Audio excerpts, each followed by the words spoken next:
Apple Orchard Riddle. The kids in Mr. Tiffin's class were sewing on a field trip. "Hurry up, Tara," said Robert. "You'll miss the bus." Tara took a seat by herself next to the window.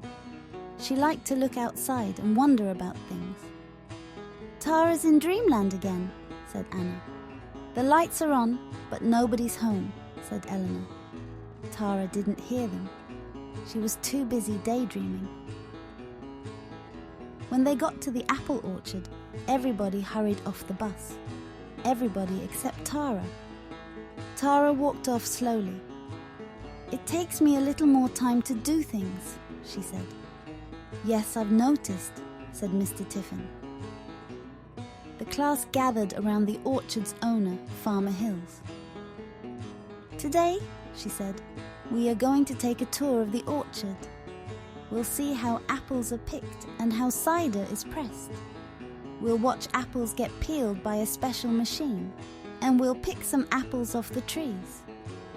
Plus, I have a riddle for you to solve," said Mr. Tiffin. "What's the riddle?" asked Charlie. Mr. Tiffin said, "Show me a little red house with no windows and no door, but with a star inside." "That's it," said Jake. "That's the riddle." "That's the riddle," said Mr. Tiffin. "Your job is to find the answer." "How are we going to have time to figure this out while we also have to learn about apples?" asked Molly. "Are you sure this is fair?" "Yes, I'm sure," said Mr. Tiffin. "I'm not very good at tests," Tara said.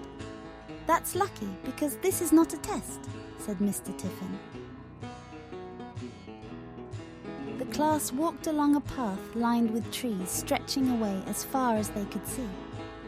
"We grow 20 varieties of apples here," Farmer Hill said. "Who can name some apple varieties?" Macintosh," said Alex. "Granny Smith," said Jeremy. "Crispin, Fuji, Gala, Red Delicious, Golden Delicious, Macoon." "Thank you, Eleanor," said Mr. Tiffin. "Our varieties ripen at different times, so we pick them from late summer to early fall," said Farmer Hills. "These pointy ladders are what we use to pick the apples off the highest branches." "I'm so tall, I probably wouldn't need a ladder," said Robert. "Probably not," said Farmer Hills. "These branches are so low we can all reach," said Charlie. "That's right," said Farmer Hills. "Only pick apples off the trees, not off the ground," she added. "To pick an apple, twist the stem till the fruit comes off the branch." She showed the class how to do it, and gave them each a small bag for holding apples. They twisted and picked till their bags were full. Tara didn't pick any apples. Instead, she sat under a tree and looked at the sky. "What was that riddle again?" she asked.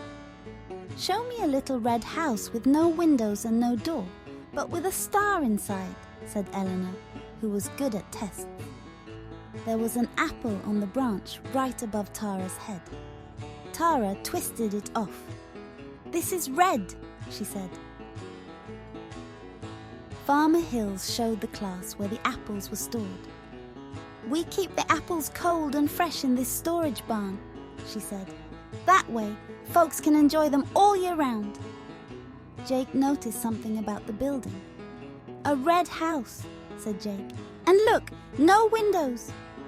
"But it has 2 doors," said Anna. "And Farmer Hills just said it had apples inside, not stars," said Eleanor. "So this is not the answer to the riddle," said Jake. "Correct," said Eleanor.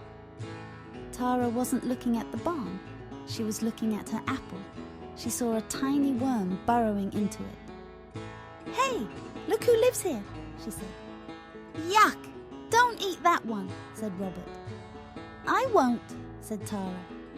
She laid the wormy apple carefully on the ground. Mr. Tiffin tossed her an apple out of his bag, and she took a bite. At the cider press, Farmer Hills put on a raincoat and hat before she got close to the machine. "Making cider must be a messy business," said Mr. Tiffin. "And noisy too," said Farmer Hills. The class watched as freshly washed apples travelled up a chute to get chopped up into tiny pieces. "This is called pulp," said Farmer Hills. "Pulp," said Eleanor. "Nice word." Next, a farmhand used a hose to spray the pulp onto canvas sheets. "Cool," said Jeremy. Finally, the sheets of pulp were pressed down hard. "The juice flows through these sheets into a hose," said Farmer Hills. "Then it gets pumped into a big metal tank for one last treatment." "And then it's cider?" asked Charlie. "Then it's sterilized." "And then it's cider," said Farmer Hills. Robert spotted an old tractor as they walked across the farmyard. The tractor was red with rust. "Hey!" he called. "This tractor doesn't have a window or a door." Alex and Charlie ran over. "That's because this is a tractor, not a house," said Alex. "It could be a house. For mice," said Charlie. "Mice sometimes live in a tractor's seat." Alex and Charlie and Robert poked around the seat. There were no mice. "Maybe there's a star inside," said Alex. Robert and Charlie looked all over the tractor. It had a steering wheel and a gas gauge and a couple of pedals. "But no star," said Charlie. The apple peeler was the next stop. "We use the peeled apples for pies and cakes," said Farmer Hills. She turned the machine on. It peeled each apple in the blink of an eye. "Whoa!" said Jeremy. "That's fast! Do it again!" Molly and Kimmy peered into the machine, but they did not get too close. "It's sort of red," said Kimmy, "even though it's also a little silver." "And there are definitely no windows," said Molly. "No door either," said Jeremy. "So we win." "Yeah, but where's the star?" Kimmy asked. The three of them watched as the machine peeled the apples one after another. "No star here," said Kimmy. At the end of the tour, Farmer Hills took the class to the farm stand. "Help yourselves to a cup of apple cider and a cider donut," she said. "Just one each," said Mr. Tiffin. "But Tara's not eating hers," said Jake. Tara was still munching on the core of her apple. "Aren't you done with that yet?" said Robert. "Not yet," said Tara. She chewed every last bit of it till she got to the seeds. "5 seeds," she said. Just then Mr. Tiffin looked at his watch. "Hey class," he called. "The bus will be here soon. Let's talk about what we learned today." "We learned that apples come in a lot of different varieties," said Molly. "Crispin, Fuji, Gala, Red Delicious, Golden Delicious, Macoun," said Eleanor. "Cider presses make a lot of noise," said Jeremy. "Donuts are yummy," said Jake. "How about the riddle?" said Mr. Tiffin. "There doesn't seem to be an answer," said Eleanor. "I told you it was no fair," said Molly. Tara walked over to Mr. Tiffin. She had 5 apple seeds in one hand and a round red apple in another. She handed Mr. Tiffin the apple. "This is a little red house with no windows and no door," said Tara. "That's not a house," said Jake. "It is if you're a worm," said Tara.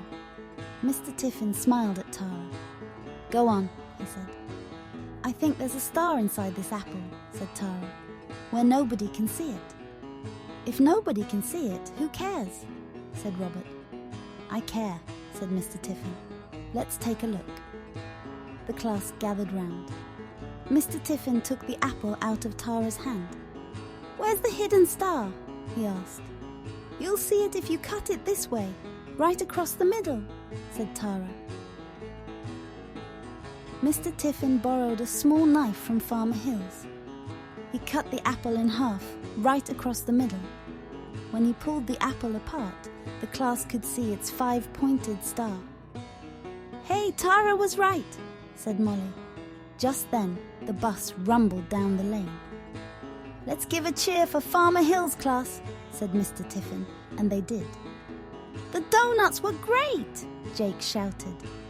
The class grabbed their jackets and bags and ran to go home.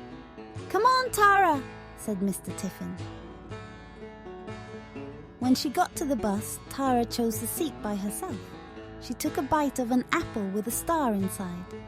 Then she looked out the window so she could daydream a little more.